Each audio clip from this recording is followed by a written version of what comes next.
Hello everybody, and today we are going to have ancient Indian civilizations. Like yesterday we already saw that the Iron Age civilizations had been the next level after the first ancient civilizations came. So the first ancient civilizations where we had already seen the Chinese civilization beside the Hong-Ho river, the Egyptian civilization beside the Nile river, the Mesopotamian civilization beside Tigris Euphrates, and Indus Valley civilization. So that started in 2500, somewhere around 1500 and 1000 BC, around that time. There was a next level, and this level was very crucial. I told you yesterday it lasted till, let's say, 600 AD. We have to go till there.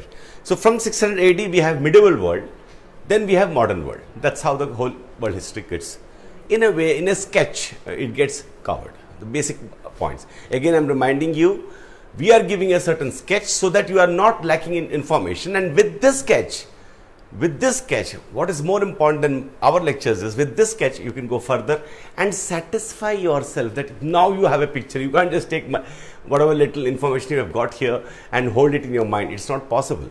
But it will definitely give you a sense of the whole past, because you are connecting it to the present.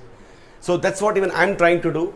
I don't know how far I'm succeeding, but I'm trying to connect whatever we're doing to the present. So today is the Indian civilization. What do we see in India? What do we see? We see a lot of, most of the people, the majority of the people following something called a Hinduism. And it's there in the whole of India. Have you noticed? It's there from the north till Tamil Nadu, and all of them are very serious Hindus. Again, we also see that there are Vedic chants. Some people talk about Vedic chants. We see in the present. Then we see lot of music. We see something called classical music and classical dance, which children learn from childhood. There seem to be pundits on that, and it is supposed to be connected to religion more in the south. They feel it's directly connected to religion. All that. We see music and dance. We see folk music also. We see bhajans also. Then we see Muslims also living here. We see Christians also living here. There's a lot of Christian, lot of people are Christians here. You will find the mention of Buddha. In fact, Buddha is very much a part of the consciousness of Indian culture, though very few people are Buddhists here. So it's very interesting that there was a very great man called Buddha who started a religion. And even here where we stay, Amravati, it's like a center of Buddhism. Buddhism is got a huge, in the mind of the Indians, they have got a huge reverence. In fact, one interesting thing about Indians is they have a reverence for everything. They have one kind of a looking up. I'm talking about the masses, looking up to everything. Again, last class, one very important thing I told you, which we'll be covering more today, is that the masses are dependent not just on a king all these centuries. Masses have been dependent. Even today, masses are dependent to a good extent. Maybe not in their jobs, maybe not in their outlook, maybe they go in cars and they move around in a more modern way, they dress in a modern way, but their belief systems, especially in the rural areas, even in India today, are traditional. And one more thing you will see in India, sadly, is something which you don't see anywhere in the world. This has been, according to me, the biggest problem in India, which divides people. We have talked about inequalities in all the cultures. Because why did we have inequalities? The obvious answer is because at that time there was somebody holding power. It's a common psychological thing that people like power. Let's take a common sense view of power. Of course, there are many theories on that, but everybody has a tendency to have power, especially in the earlier uncultured societies. And today also that kind of a unculture is there everywhere. You kind of the naked pursuit of power, which is a form of vanity, which is a form of showing off. These tendencies in human nature also we discussed. So people want religion. People have got used to religion. People have got used to religion so much, the whole world, that their very identity is their religion. If you tell a Christian there's no Christianity, then there's a certain attack on a very fundamental level. So this is a very big variable. We cannot deny that. There is a book called Identity. So in that history book, a very famous book, I'm forgetting the author's name. I think it is Fukuyama only, I think. He says that people live for identity. Just like that. People live with a myth. People want a certain identity. He's talking about the mass of people. Again, I told you, you might wonder why such irrational ways of living are still present. Why were they there? Why are they still now? It is because the population of the world is very huge. History is not so far ahead. It has been a roller coaster ride, I would say. So this much we have discussed. And I think we all know this also.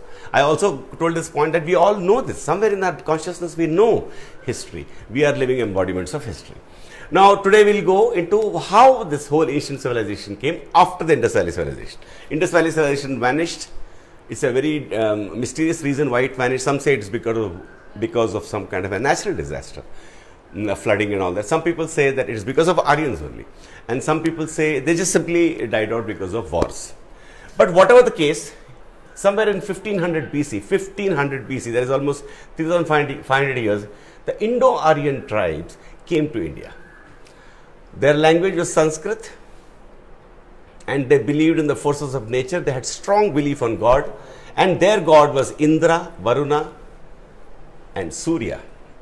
Indra is rain and thunder, Varuna is wind, and Surya is sun god. So they believed in the forces of nature. Again, we know why religion came. Religion came because man deep within feels helpless in this world. He needs a certain religion. Then all this was praised in some beautiful hymns like Rig Veda. Here we come in that period, the Vedic period. We have to understand that there's a huge spirituality, which I'm going to talk at the end when we talk about Hindu spirituality, systems of yoga, systems of philosophy. So Hinduism is also, you can consider it as a subject of history, as one system of philosophy. Then they came to Punjab first, then they went eastward to Gangetic Valley, southward to the Vindhya mountains. You can see in the map, they intermixed with the locals. So this intermix happened, and you couldn't decide later who were they. And by 600 BC, initially there were a lot of wars going on. This tribe having a war with that tribe. So there was no real civilization as such.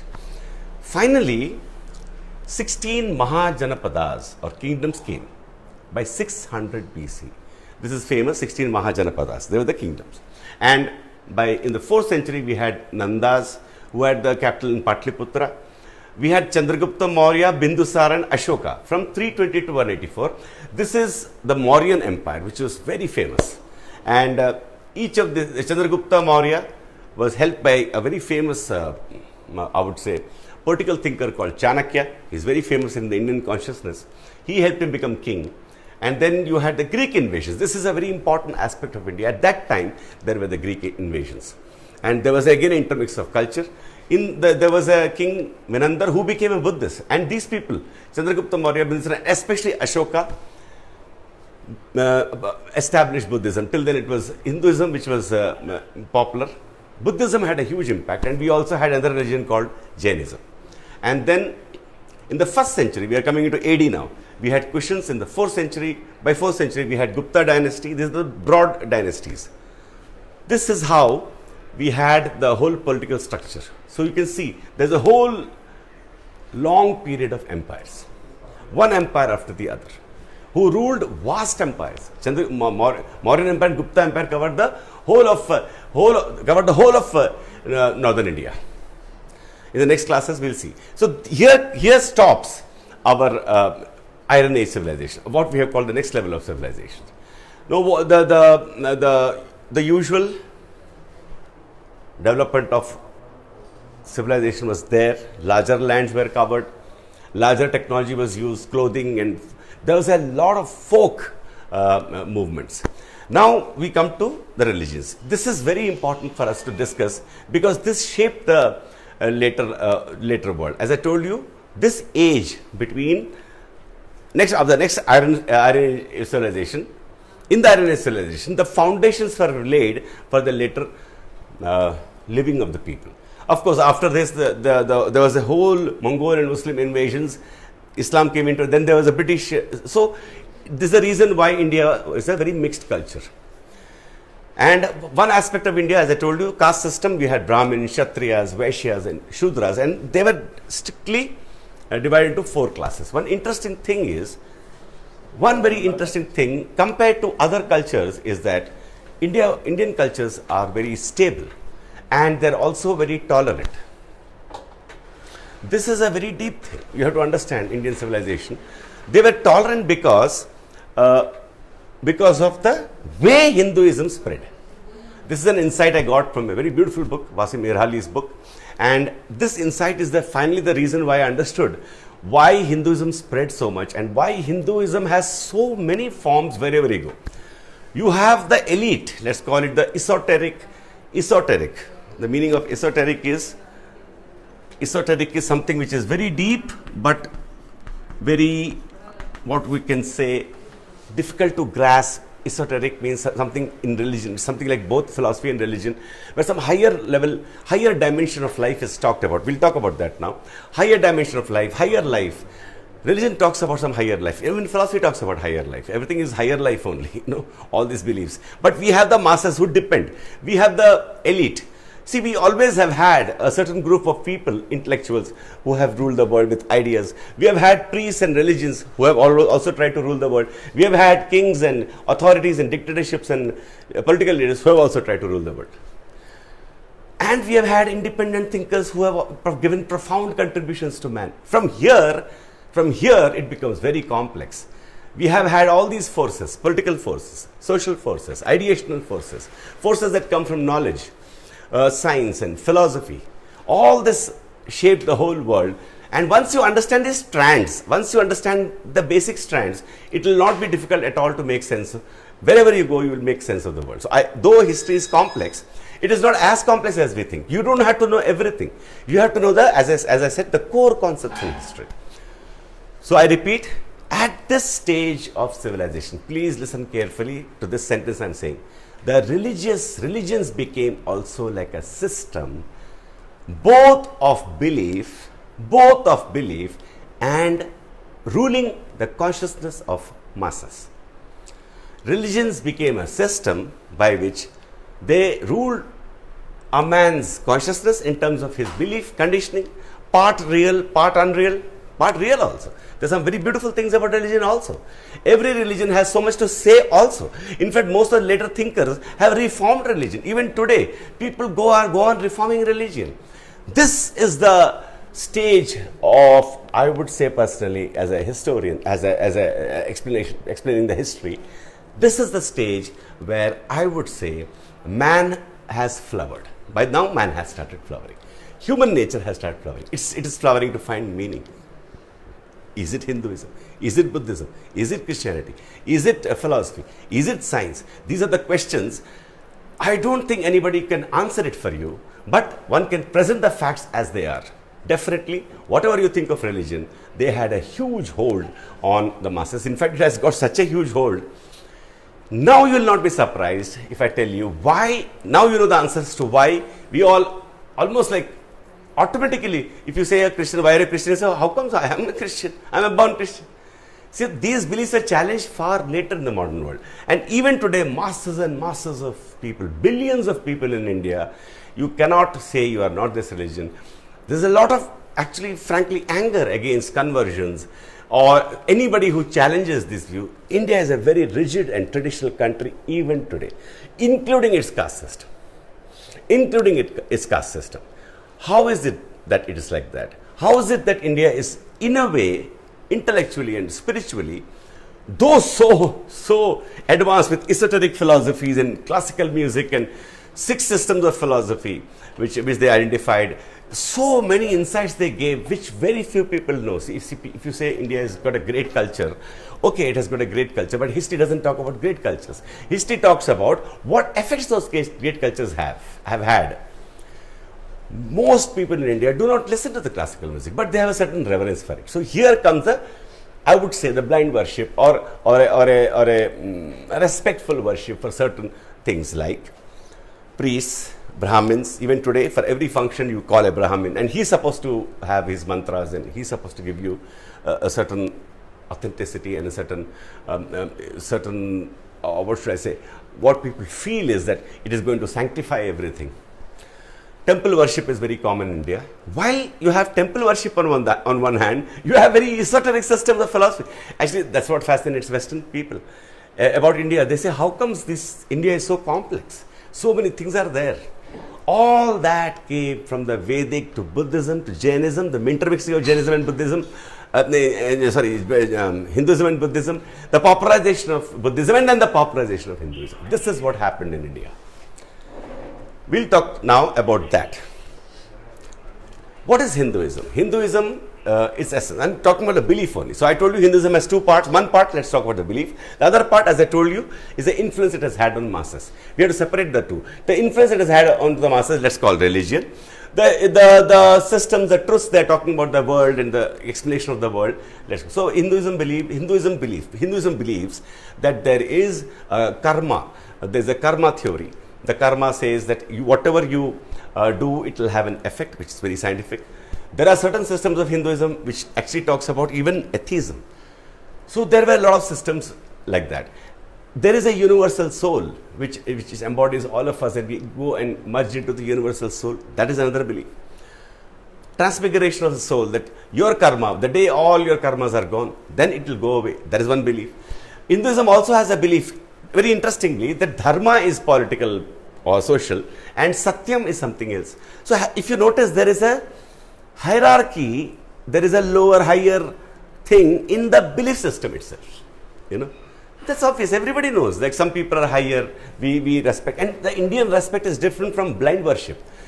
Indians truly respect certain people. I'm talking about the feeling, I'm talking about the sentiment. That sentiment is very ingrained in Indians.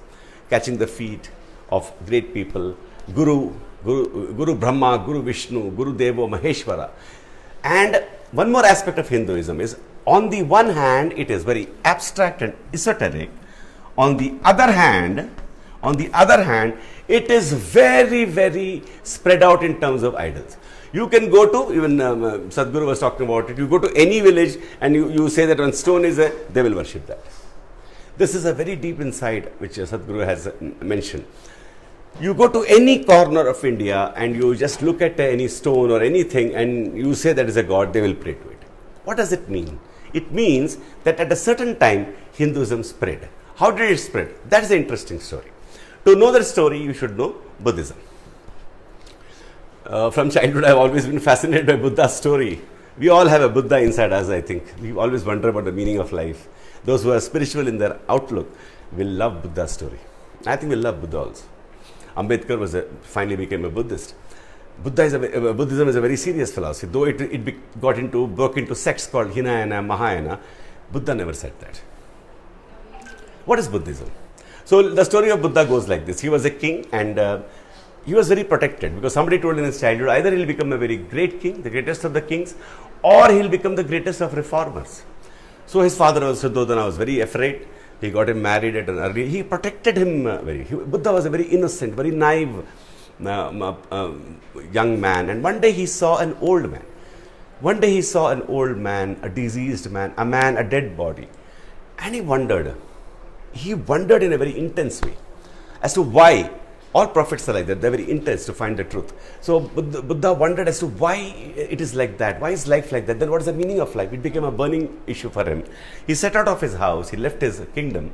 He should have become a king. And he traveled and met all the Hindu, the ascetics, Hinduists. That time Hinduism was very ascetic.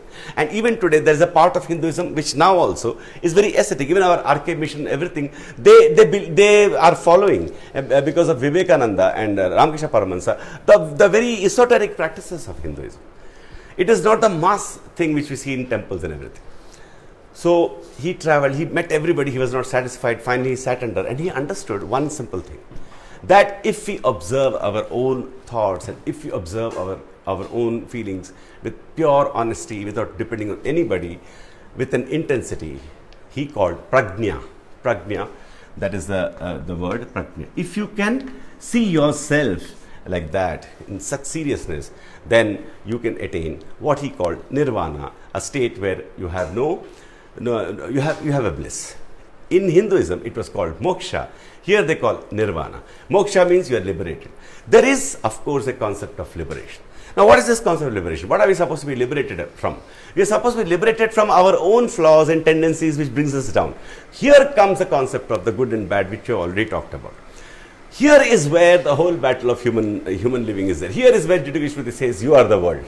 See, this is the insight. If you grasp this insight, from here, the whole history will become clear. Why is it that at a certain period people are more rational? Why in the name of religion people are murdering millions of people? Also you will understand. Otherwise I don't know how you will understand. If you don't understand that a certain religious philosophy, a certain thing is actually fanatic and is actually held as an absolute, and it is a part of their identity, and even today we have not transcended that. If we transcend that, we will become liberated. So the joke is the religion itself which actually chains us in a way. That's definitely one viewpoint. The religion which itself chains us, itself tells us to liberate from that religion or from life's suffering. But of course you have to understand that men require a certain guidance. If nothing is given to you from childhood, then how will you live? People, of course, many nihilists and anarchists will say, no, we'll live by finding out the truth and all that. That is one viewpoint. But a more common sense viewpoint is, whatever we believe is the truth. Whatever we believe is going to work. Belief systems are very, should beliefs be based on reason? No, reason had not come till then. But Buddhism was very close to a very reason, scientific basis. Even earlier Vedic philosophies also were based on religion. Why were they so pure? Why were they so deep? One, they were. In history, ideas are originated by individuals. Great individuals were born in India who got a very deep insight into Hinduism. I would frankly say it is very, very difficult to plumb what happened to the human mind which has created so many ideas. It is very the wonder that is India is the name of the A.L. Basham's book on Indian history. I completely, more than agree with that. I sometimes listen to classical music because I got trained to listen to it, and I wonder from where it has come. This is part of human nature. This is not religion. This is part of human nature. The human nature has a feeling to create music. The human nature has a feeling to create science. It observes, it is adventurous. We have already talked about that. So Hinduism came and Buddha came. Buddha, once he understood, Buddha was a very powerful reformer. He went around meeting people and he created a huge following.